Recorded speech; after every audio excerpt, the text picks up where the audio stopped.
శ్రోతలకు నమస్కారం. ఇప్పుడు నేను చందమామ నుంచి 25 ఏళ్ల నాటి చందమామ కథ 'అపవాదు' అనే ఒక చక్కని కథను చదివి వినిపించబోతున్నాను. మీకు కనుక నేను చదివి వినిపించే కథలు నచ్చినట్లయితే కొత్తగా నా ఛానల్ చూస్తున్న వారు తప్పకుండా సబ్స్క్రైబ్ చేసి, లైక్ చేసి, షేర్ చేయండి. బెల్ బటన్ ప్రెస్ చేసినట్లయితే నేను కొత్త వీడియోలు అప్లోడ్ చేసినప్పుడు మీకు నోటిఫికేషన్ వస్తుంది. మీ సూచనలు, అభిప్రాయం తప్పకుండా తెలియచేయండి. ఇంకా కథలోకి వెళ్దాం. పూర్వం గొప్ప ధనవంతుడైన వైశ్యుడుండేవాడు. ఆయనకు సుబుద్ధి అనే ఒక కుమారుడు, సుమిత్ర అనే కుమార్తె ఉండేవారు.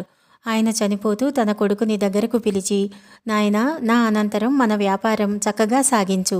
నీవు చెల్లెలు సఖ్యతగా ఉండండి. ఇదే నా తుది కోరిక అని చెప్పాడు.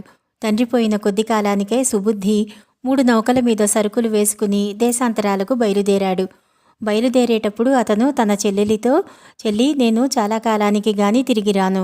నేను లేని సమయంలో నీవు నీ ధర్మాన్ని అతిక్రమించవద్దు, పరులతో ప్రసంగించవద్దు అని చెప్పాడు.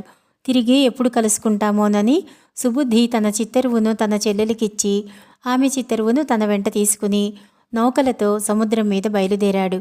2 ఏళ్లు గడిచాయి. 3వ ఏడు నడుస్తోంది.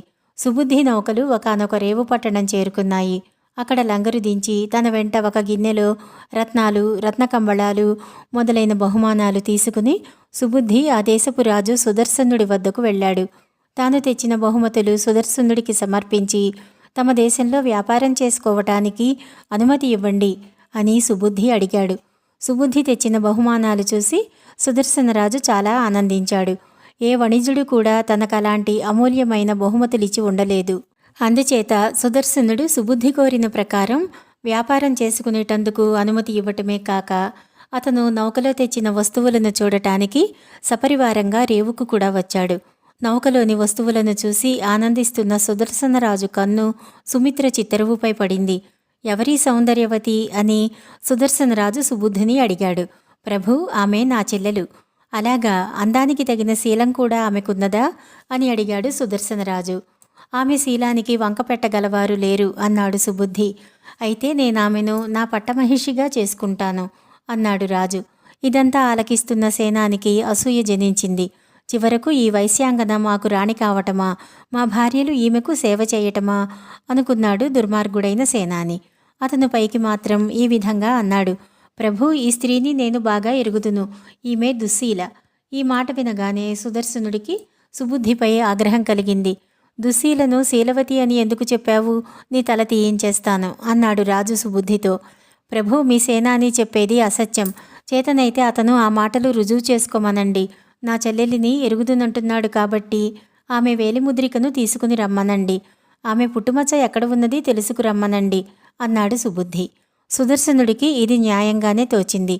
ఆయన తన సేనానితో, 2 నెలల కాలంలోగా నువ్వు ఈ స్త్రీ ఉంగరము, పుట్టుమచ్చ రహస్యము తెలుసుకొనలేకపోయినట్లయితే నీ తల తీయించేస్తాను అని తెలియపరిచాడు. సేనాని వెంటనే ప్రయాణమై సుమిత్ర ఉండే దేశానికి వచ్చాడు. అక్కడ ఒక పేదరాశి పెద్దమ్మ వద్దకు వెళ్ళి తన పని చెప్పి, పెద్దమ్మ, నాకా పిల్ల పుట్టుమచ్చ రహస్యము, ఉంగరము తెచ్చిపెడితివా? నీకు అంతులేని బంగారం ఇస్తాను అని ఆశపెట్టాడు. పేదరాశి పెద్దమ్మ ధనాశ చేత సుమిత్ర ఇంటికి వెళ్ళి ఆమెతో ఆ కబుర్లు, ఈ కబుర్లు చెప్పి, ఆమె వీపు మీద ఎడమవైపున పుట్టుమచ్చ ఉన్నట్టు తెలుసుకుని ఆమె ఉంగరాన్ని కూడా తస్కరించి తెచ్చి సేనానికిచ్చింది. సేనాని వెంటనే ప్రయాణం కట్టి స్వదేశానికి తిరిగి వచ్చి సుదర్శనుడికి సుమిత్ర ఉంగరము, పుట్టుమచ్చ రహస్యము తెలియచేశాడు.